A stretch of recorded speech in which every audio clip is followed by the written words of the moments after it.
নমস্কার বন্ধুরা। নিফটি কি 23,000 যেতে পারে?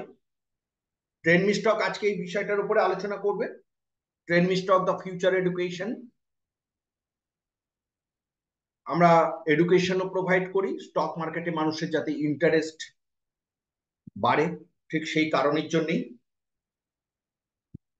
আমরা এখন দেখবো নিফটি 23,000 কি যেতে পারে। এই দুটো আমাদের কন্ট্যাক্ট নাম্বার এবং হোয়াটসঅ্যাপ নাম্বার। আপনারা যে কোনো সময় আমাদের সাথে কন্ট্যাক্ট করতে পারবেন। এটা আমাদের ডিসক্লেমার। আর যে কটা স্টকের উপরে আমরা এখন নজর রাখবো সেটা হচ্ছে আইটিসি, এইচডিএফসি, ভোল্টাস, লুপি। আমরা দেখেও নেবো যে এই কটা স্টক গুলো যখন মানে কি আমাদের করতে হবে, কিভাবে আমরা ট্রেড বা আমাদের পজিশন কি রাখবো সেটার উপরে আমরা অবশ্যই দেখে নেবো। তাহলে আগে চলুন আমরা সেক্টরে নিফটি, ব্যাংক নিফটি এগুলো নিয়ে আলোচনা করি। হ্যাঁ, অবশ্যই আমাদের ভিডিওটা যদি ভালো লাগে অবশ্যই লাইক এবং কমেন্টস করতে ভুলবেন না। আর ভিডিওটা পুরো দেখবেন, কারণ এর ভেতরে অনেক কিছু দেওয়া রয়েছে যেখানে আগামী দিনে আপনাদের ট্রেডিং নিতে অনেক সুবিধে হবে।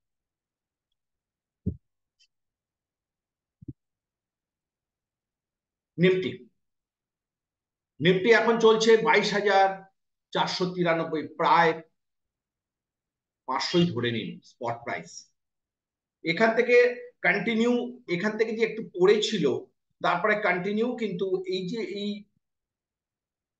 23 তারিখ, 23শে জানুয়ারি যে পতন হয়েছিল তারপরে কিন্তু নিফটি আর কোনো মেজর পতন নেই, কন্টিনিউ কিন্তু ও আপ ট্রেন্ডের দিকেই এগোচ্ছে। নিফটিকে যদি এই 23,000 পৌঁছতে হয়, এই যে জায়গাটা নিফটির ক্ষেত্রে এতটা উপরে উঠতে হবে, প্রায় 500 পয়েন্টস। এই 500 পয়েন্ট উঠতে গেলে নিফটিকে কে কে সহযোগিতা করবে আমরা অবশ্যই দেখে নিই। আমরা প্রথমে আসি ব্যাংকিং। আমি আগের ভিডিওতে বলেছিলাম যে নিফটি যদি ওপরে ওঠে তাহলে ব্যাংকিং কে সহযোগিতা করতেই হবে।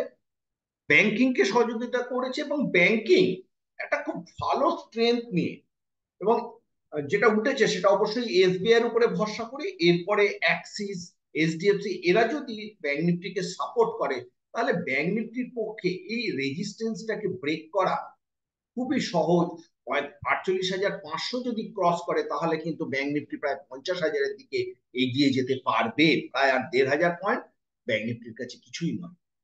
ব্যাংক নিফটি কন্টিনিউস, এই যে ব্যাংক নিফটির যে ট্রিপল টপ রেজিস্ট্যান্স 48,200, আমি বারবার বলছি 48,200 ব্যাংক নিফটির ক্ষেত্রে কিন্তু একটা খুব স্ট্রং পজিশন, যেখান থেকে ব্যাংক নিফটি একটা ডিসিশন তৈরি হবে। ব্যাংক নিফটি এই রেজিস্ট্যান্সটাকে ভেঙে উপরে যাবে না, এই রেজিস্ট্যান্সটাকে নিয়ে আবার রিজেক্ট করে নিচে আসবে, যে সুইংটা উপরে ওঠার চেষ্টা করবে সেটা ফেল করবে।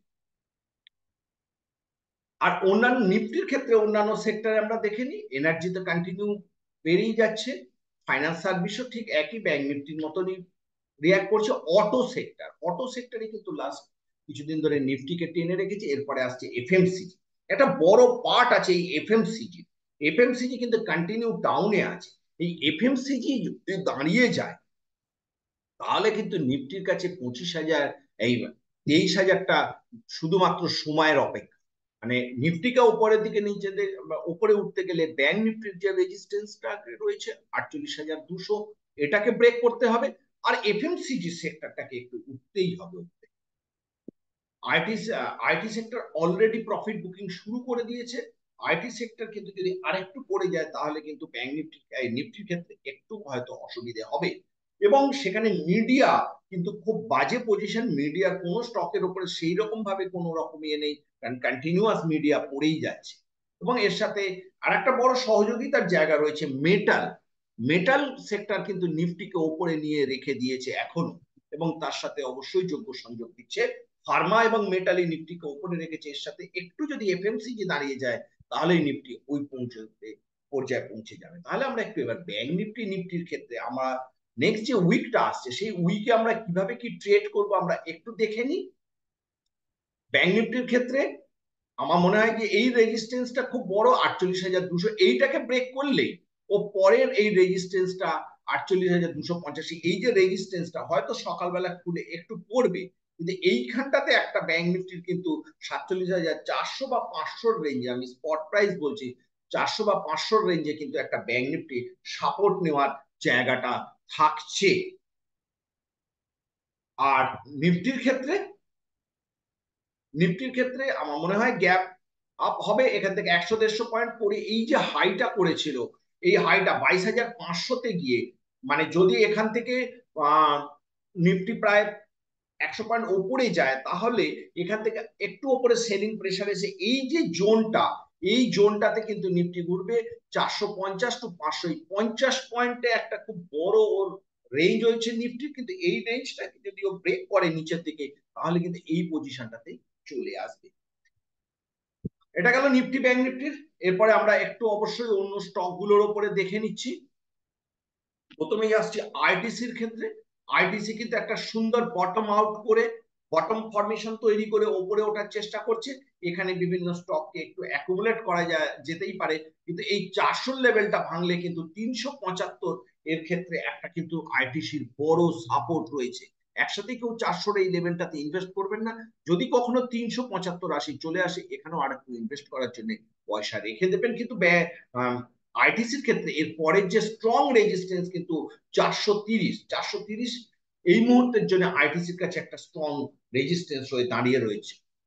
এর মধ্যে যেটা বলছিলাম, এইচডিএফসি ব্যাংক যদি সহযোগিতা করতে পারে, এইচডিএফসি ব্যাংক একটা সুন্দর ফরমেশন তৈরি করছে, ফরমেশন তৈরি করে এই ওপরে ওঠার চেষ্টা করছে। এইচডিএফসি 1465টা যদি ব্রেক করে, এটাও ওর কাছে একটা বড় রেজিস্ট্যান্স, তাহলে ব্যাংক নিফটি এবং নিফটিকে এইচডিএফসি ব্যাংক একার ক্ষমতা রয়েছে এখান থেকে একটা ভালো র্যালির দিকে নিয়ে যাওয়া। আর যে সমস্ত স্টক যদি আপনার হাতে থাকে, তাহলে হয়তো স্টপ লস বা আপনি প্রফিট বুকিং এর চিন্তা করতে পারেন।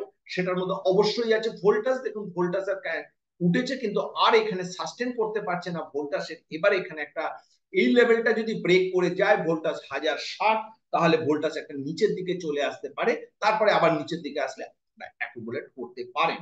এবং তার সাথে কিন্তু